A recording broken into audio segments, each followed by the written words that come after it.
Thank you, Bill, and thank you to the Loyola University Chicago for hosting this event. We've had a lot of fun preparing for it, and I hope you'll have some fun listening to it as well. We have a substantial, I'll get my words right. We have a substantial amount of music to get through this afternoon, so I'm going to keep this as brief as possible. But, oh, hi, Evan. Oh, my friend Evan here, I didn't know he was coming. But I do want to say a few words about the program that you're about to hear, because there's some unusual things. So the two composers on the program, Jacob Klein and Eric Malmquist, are in some ways as different as two musicians could be. Jacob Klein was almost to the year a contemporary of Johann Sebastian Bach. These particular sonatas that we're performing today, we missed the 300th anniversary by 1 year, or by 1 month, in fact. They were composed in 1717. Eric Malmquist, on the other hand, is a contemporary of myself. He went to Illinois Wesleyan University while I did my undergraduate there. Also, and there's Eric now. Lives in Chicago.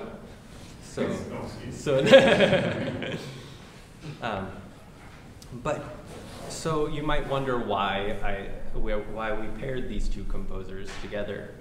And the reason is this funny word that you may have seen on programs floating around, Scordatura, which sounds like it could be a villain in a Disney movie, perhaps, but it comes from the Italian verb scordare, which means essentially to mistune. How many, by a show of hands, string players or musicians in some capacity do we have here? A lot, right? Okay. Or how many of those who aren't musicians have at least been to an orchestra concert or opera or something? Very good. So that pretty much takes care of everyone. And you probably heard at the beginning of said concert the oboist give a nice A. And the A has become our convenient tuning pitch, which we rely on across all instruments. And the cello in particular happens to be tuned down in fifths from this A, D, G, and C. And I'll have Bill pluck his strings or bow.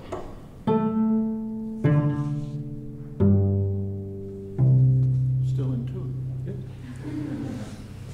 So what a few composers, Jacob Klein and Eric Malmquist being two of them, have decided to do is throw that convention out the window and say, well, what would happen if I didn't tune the instrument in fifths descending from an A?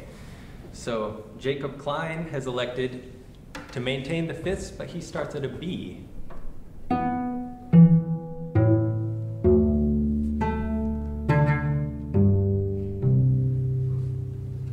Eric Malmquist, who I'll talk a bit more about in the second half, took a different approach. He kept 3 of the strings the same and just lowered the bottom string, the C, down to a B. So why would a composer do this? It's a fair question. I didn't hear anyone ask it, but I'll ask it for you. So it opens certain tonal and technical possibilities to the instrument. Of the string players here, or even other instrumentalists, I'm sure you have certain keys that you like playing in and certain keys that you'd rather not play in. I mean, you sit down in an orchestra and you see 6 sharps on the page and you might just walk out the door because you don't want to deal with all those sharps, right? So by tuning the instrument up each string a whole tone, Jacob Klein has sort of opened the door to playing in some of these more challenging keys. If we take, for example, the 3rd sonata that we're going to perform here, which is actually Sonata 15,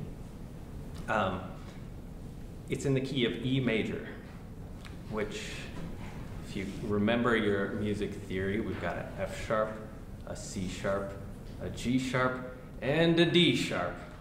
And if you notice, 3 of those pitches are the open strings on the cello: C sharp, G sharp, or C, G, and D, which have become sharps.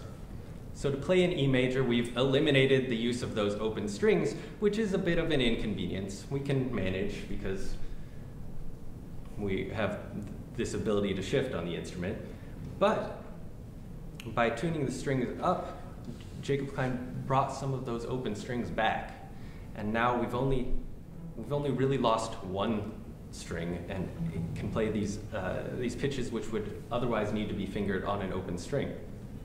So what that allows him to do is write more challenging music for the solo line while still being playable in the context of not having to be shifting all of the time. So you'll notice that at some points, you'll see my friend Bill here appearing to work very hard, even though his part may not seem as challenging because he's having to do a fair amount of shifting tuned at standard pitch.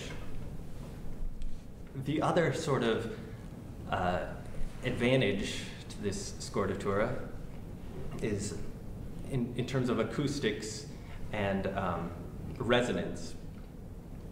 So without going into too much physics, strings and single notes don't really just consist of a single note. We have all of these overtones stacked on top of them. So if I play an open D string, or in this case an open E string, you get that fundamental pitch, but you also get hints of the octave above it, and the fifth above that, and the 2 octaves above the fundamental pitch above that, and so on and so forth, getting smaller as they go up. So by changing the open strings, the fundamental pitches of the instrument, now we have a different set of overtones than what you would hear on a standardly tuned instrument. Which brings me to the last thing that I'll say about these, which is why did Jacob Klein choose to tune each string up a whole tone? I was thinking about this, and if he really wanted to play in some funky keys, he could have tuned it up a half step and made it possible even more distant keys from C major. But my theory is that he wanted to preserve some resonance between the 2 cellos. So Bill, if you'll play your top, or yes, play your A string and your D string. So despite the substantial change in tuning, we've retained 2 pitches that are the same. And I think if you listen carefully, you'll notice how he sort of exploits that in the sonatas to have moments where either we have that octave or one cello is causing the other to resonate with these open strings. So I said I wasn't going to talk much, and I'm going to stop there. Lots of music to play.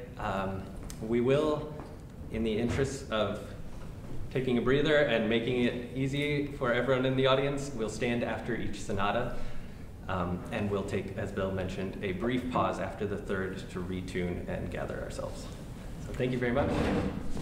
What Andrew is implying is we very much love applause, but hold your applause until we stand. Thank you, everyone.